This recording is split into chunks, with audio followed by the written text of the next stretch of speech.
For so long, I misunderstood what Jesus meant when he said to build your house on the rock.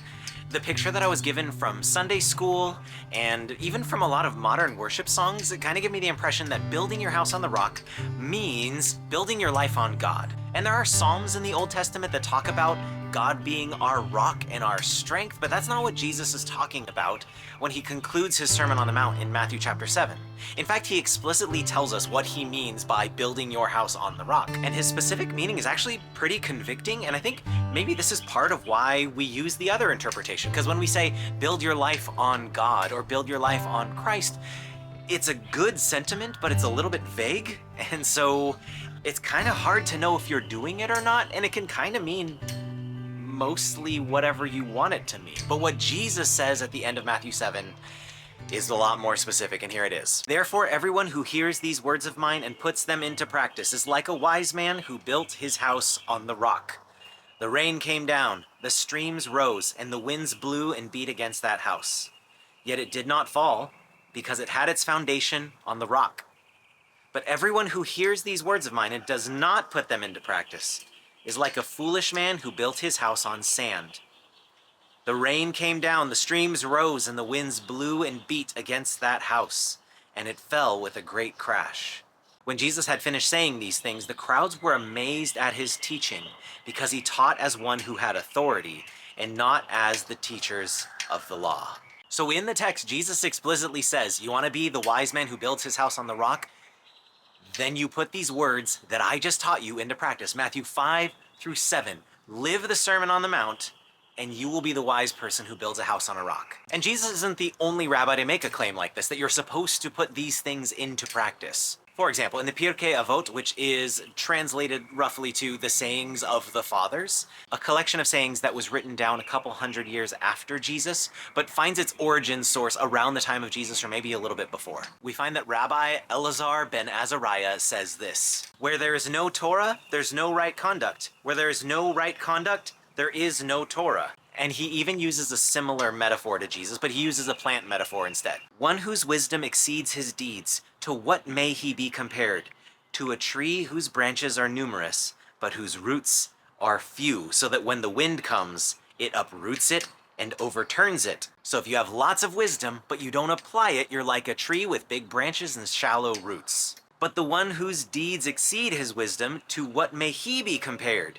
To a tree whose branches are few, but roots are many, so that even if all the winds in the world come and blow upon it, they cannot move it out of its place. So if your good actions outnumber your wisdom, then you are the inverse. You're a strong tree with deep roots that cannot be knocked down in the wind. And so Jesus, when he makes this building your house on the rock metaphor versus building your house on the sand and withstanding the wind and the rain, this is not a brand new line of thinking, but Jesus is making a revision to it that is quite important. And we'll unpack that revision in just a second, but there's one more concept that comes all the way from the Old Testament. It's actually a linguistic thing.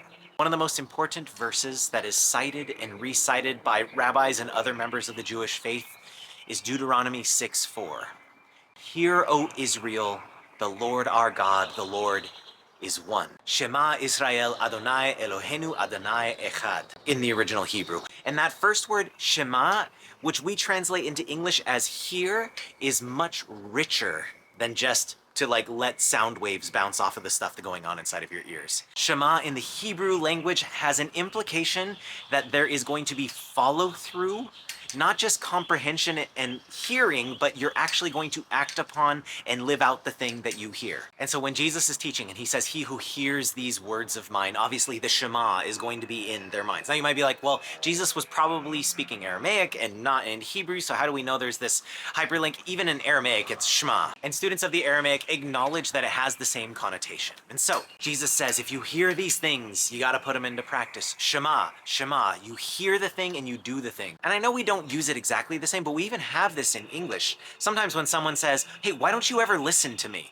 There's a couple ways in which a person could mean that. One is, hey, when I'm talking, why don't you pay attention? Why aren't the words getting into your ears and getting into your mind? But like when a parent says to their kid, I want you to listen to me. Why don't you listen? Usually there's an implication beyond just allow the words to get into your ears, but rather it's Do the things that I tell you. Take out the trash, and then they don't take out the trash. Why didn't you listen to me? You should have taken out the trash. The kid could have heard, but since they didn't follow through, we still use this verbiage.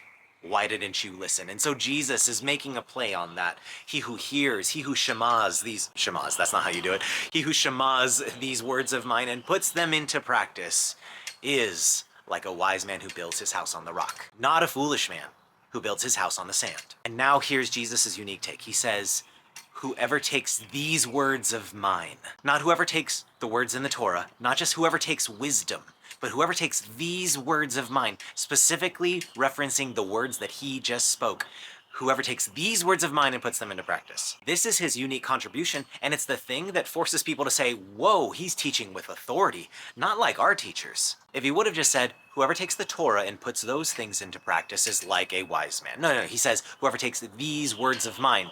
Remember, he's reinterpreting the Torah. He's coming to fulfill the law and the prophets, not abolish them. And so he's not throwing out the Torah, but he is dialing them up and honing them so that it's not just about external actions, but it's about internal conditions that then feed the whole way of living.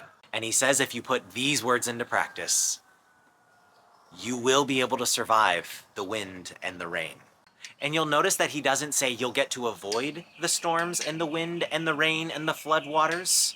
But when the wind and the rain and the flood waters do come, your house will stand. But if you don't do the things that Jesus says, the wind and the rain and the flood waters will destroy your house. So if you live these things from Matthew 5 through 7, you accept the blessing of the kingdom of God, and you live as salt and light, and you care about reconciliation with people and contentment and honesty and integrity, and if you love people, whether they're your friends or their enemies, and you work towards restoration where things are broken, if you are generous and kind, and you care about your connection with God in a real, authentic way that's not showy, and you also pursue his kingdom first over all of the other things so that you live an anxiety-free life where you don't have to control other people through positive or negative reinforcement, and you choose to make that conscious decision. You choose to take the narrow gate to live this way of the kingdom. Then when you live that type of life and life's troubles come upon you, you find that those things don't destroy you. Yeah, they still hurt. They might rip off a panel or like do some damage to the roof or do a little bit of water damage, but your house will still stand. When the difficult things come, you will be able to survive. But the people who reject the way of the kingdom, the people who do not choose to do things the way that Jesus says to do them, when all of the difficult things happen, not only does it get the normal damage, but the whole house is swept away. Now, I'm in Southern California, and it's not usually raining. I just happened to be filming this on a day where it did rain. One thing that's a little bit more common around here, if we're talking about natural disasters that you got to worry about, is fires. If you watch the news, sometimes fires happen, and they're pretty destructive. And Gary Thomas, in his book Sacred Marriage, actually makes a really good metaphor that I think resonates with what Jesus is saying here. He talks about the rainforests of the Pacific Northwest, right, in the Washington area, and how these rainforests are filled with trees that are hundreds of years old.